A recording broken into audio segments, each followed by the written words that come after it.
Lawson Naidoo and Frene Ginwala started out as comrades.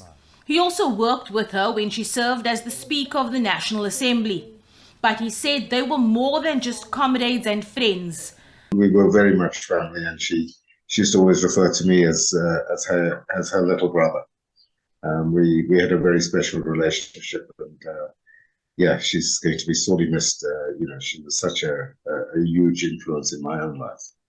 Naidoo says Ginwala left her imprint on Parliament, turning it into an institution that served the people. It was during her tenure that we spoke of a people's parliament, and not a parliament just of parliamentarians and elites, but that it needed to be an institution that was able to engage meaningfully with people, ordinary people.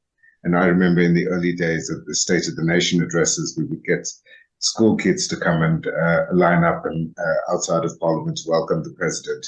And it was that feeling of really making it a people's parliament, which needed to be accessible to all South Africans. Naidoo says despite being very private, Ginwala was loved and respected across the globe.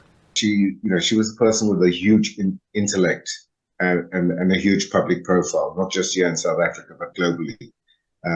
She served on many important global institutions, served as advisors on advisory panels to the Secretary General of the UN and various other democracy and governance focused initiatives and institutions.